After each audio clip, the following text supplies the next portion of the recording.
c'est une circonstance un peu particulière. Ce matin, c'est Patrice Pluyette qu'on accueille ici, l'écrivain de La traversée du Mozambique par temps calme. Patrice Pluyette. Voilà, j'étais sûr d'écorcher le nom. C'était pas du tout voulu, c'était pas un non, effet que je cherchais à produire. En tout cas, Et donc c'est aussi pour ça qu'on s'est installé devant un bassin d'Arcachon, parce qu'on n'a aucun rapport avec le Mozambique. Un peu comme votre livre en fait, parce que on va pas au Mozambique. Non. Pourquoi? Moi j'ai écrit ce livre, je suis parti du titre. C'est un dessin que j'avais fait il y a 5 ans. Je l'avais appelé comme ça, La traversée du Mozambique par temps calme, sans aucune raison. Un alexandrin qui sonnait bien. Et puis 5 ans plus tard, j'ai écrit un livre qui s'appelait comme ça, en partant du titre. En me disant, j'avais envie d'écrire un roman d'aventure, je trouvais que ça sonnait bien un roman d'aventure, j'avais envie d'écrire une parodie de roman d'aventure, ça sonnait bien un parodie de roman d'aventure puisque par temps calme c'est plutôt parodique. Et voilà, et puis je suis parti gaiement quoi.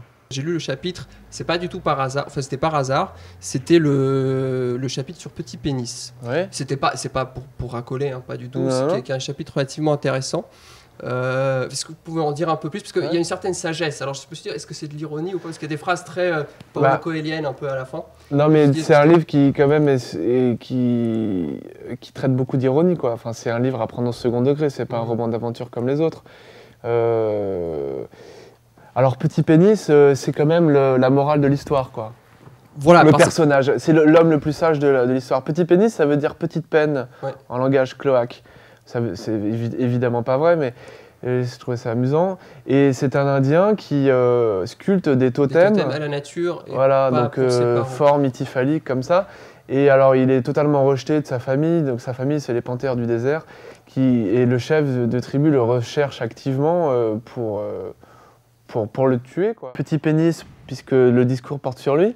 Je suis très content hein, parce que c'est quand même un personnage secondaire, mais autant en parler. Moi j'ai trouvé une image très sublime, c'est quand il flotte dans l'eau avec le ventre rebondi. Ah, c'est pas lui, justement. J'ai rien compris. Si, non, mais c'est peut-être moi qui me suis mal exprimé. Si, c'est lui. Non, attends. En fait, c'est deux actions corollaires. Regarde. Oui, mais tu vas voir. Vas-y. Vas-y. C'est 230.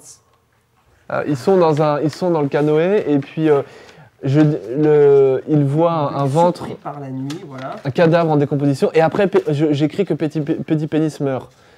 Mais si tu veux, c'est pas... moi je croyais, voilà, un ventre gonflé de noyer en décomposition. De noyer, donc c'est pas l'arbre. Enfin, non. C'est pour ceux qui... Non, mais c'est intéressant parce qu'à un moment il y a un arbre, il y a du noyer. C'est parce qu'il faut un radeau. Mais le noyer ne pousse pas en Amazonie. T'es sûr? Non. Non, parce que je crois qu'à un moment je parle d'une branche de noyer plus loin.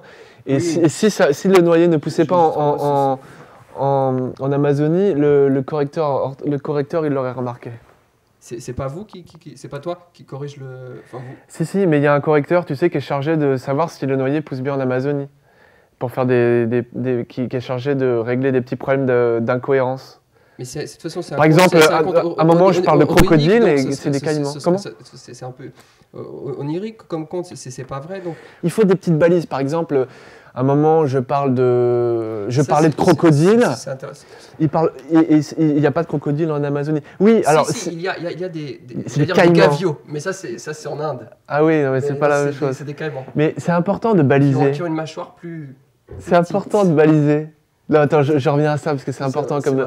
C'est important de baliser quand on part dans quelque chose de délirant et d'imaginaire. Celle-là, le truc intello-chic. Attention.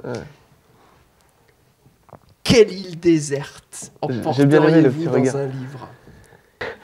C'est bon ça. Ouais. Voilà.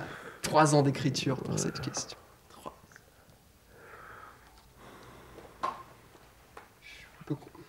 Elle est tellement belle la question que j'ai même pas envie de répondre. La morale de l'histoire. C'est pas possible, c'est moi j'ai 225. Si, regarde, la morale de l'histoire. Il avait encore beaucoup de leçons de vie à donner. Il disait souvent que rien ne sert de courir. Il faut savoir ralentir. Il faut apprendre à ralentir le temps, à rester immobile en laissant défiler les richesses de l'existence en dedans de soi, au lieu de se fatiguer à aller les chercher loin, toujours plus loin, car on n'est jamais satisfait, on passe à côté de l'essentiel. Voilà, ça c'est un peu la morale de l'histoire.